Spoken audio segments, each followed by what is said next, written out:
The Conversation France. Voir du sens là où beaucoup ne voient que des choses. Dans ces mythologies, parues au milieu des années 50, Roland Barthes observait à la loupe le rapport des Français aux steak frites, au catch ou aux jouets en plastique. Pour lui, les objets et les grands rendez-vous populaires révèlent l'esprit et les affects d'une époque. Aujourd'hui, ces objets ont changé. Mais l'exercice n'a pas pris une ride et c'est Pascal Lardelier, professeur à l'Université de Bourgogne, qui se penche avec gourmandise sur nos objets cultes.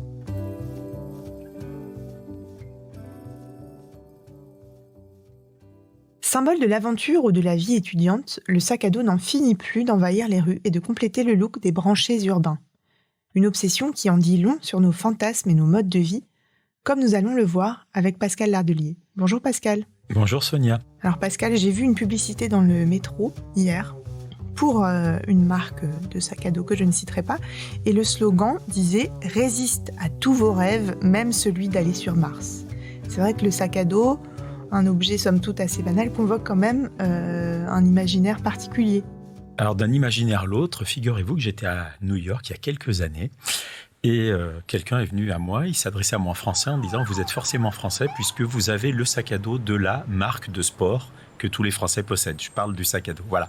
Donc effectivement, c'est devenu un objet culte, mais aussi un objet tellement commun que effectivement, presque tout le monde porte un sac à dos, mais il faut essayer de gratter un petit peu et puis de lui faire rendre sens, et c'est ce que nous allons tenter de faire maintenant. Oui, alors d'abord un imaginaire assez positif associé à l'aventure.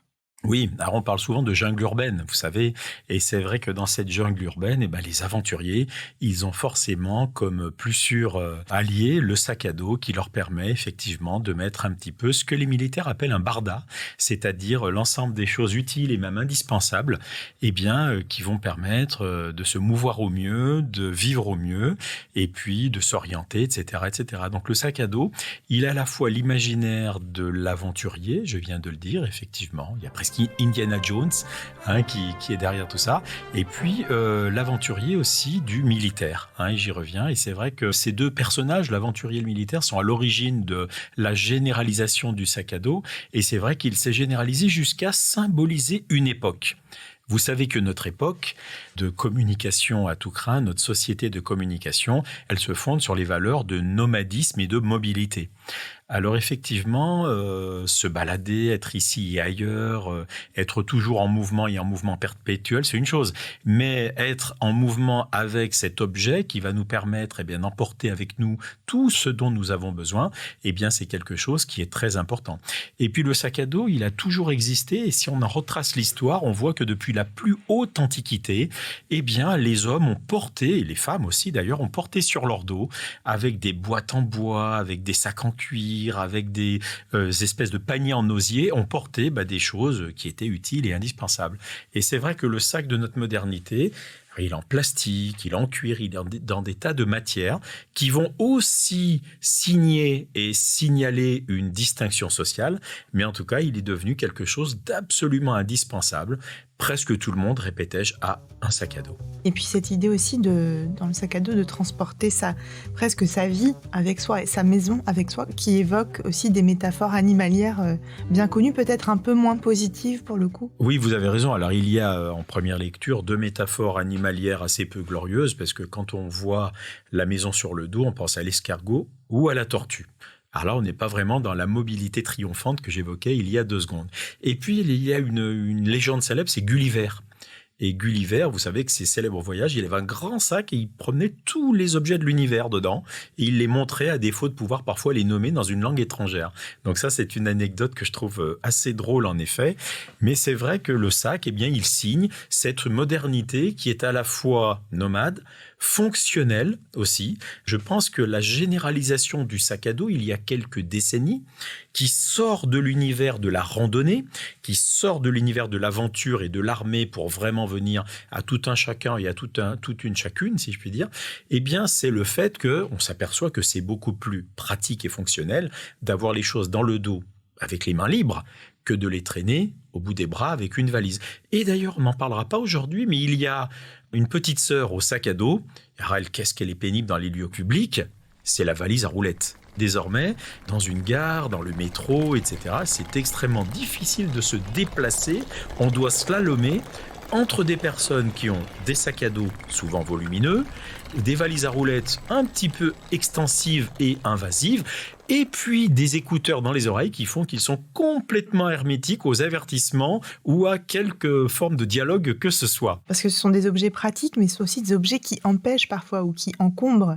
Il y a ce versant dans les villes et dans les transports en commun notamment de l'encombrement.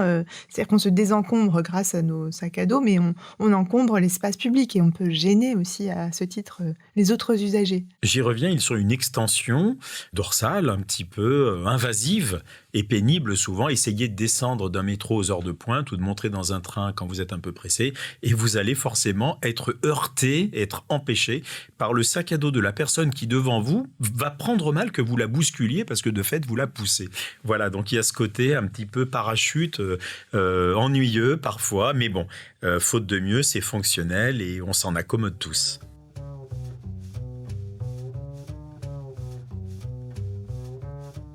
Il y a aussi une espèce de bataille marketing, bien sûr, autour de cet objet, puisqu'il s'agit, dans la masse, de se distinguer. C'est toujours un peu la même chose avec ces objets usuels du quotidien. Comment font les marques pour proposer, outre la publicité, les slogans, l'imaginaire qu'ils convoquent, comment est-ce qu'on rend un sac à dos exceptionnel ? Oui, alors il y a bien évidemment le sac générique, vraiment le sac à tout faire, si je puis dire, il y a tout porté. Et puis après, il va se décliner. Et c'est là que la distinction commence. La distinction de genre, la distinction socio-culturelle, la distinction générationnelle. Donc on va avoir des sacs techniques, on va avoir des sacs technologiques, on va avoir des sacs qui vont renvoyer à des imaginaires, mais qui vont arborer les signes des imaginaires, de l'aventurier, du militaire, du randonneur, etc. Et puis on a même désormais des sacs collector qui rappellent les scouts des années 50 et 60, qui rappellent les campements, etc. Donc il y a une multitude de déclinaisons possibles du sac qui eux-mêmes se profèrent comme discours en disant « Ah, je suis différent du sac générique, voilà où je me positionne sur l'échelle sociale ». Et puis ce sac à dos, j'ai l'impression qu'il contient aussi un fantasme, celui de l'organisation parfaite. On a là un espace réduit mais optimisé. On a tout à portée de main, on a des poches cachées. Donc c'est un peu ce principe de clamer « je ne peux pas être prise en défaut ». C'est un peu ça le truc, c'est qu'on est nomade et on est prêt à parer à toute éventualité. Et donc ça, c'est intéressant. Et le sac, il en est le témoin et le vecteur actif. L'objet sûr, l'objet de référence dans un monde incertain peut-être. Merci beaucoup Pascal d'avoir amélioré notre bagage sociologique aujourd'hui. J'espère qu'il est maniable, utile et pas trop lourd.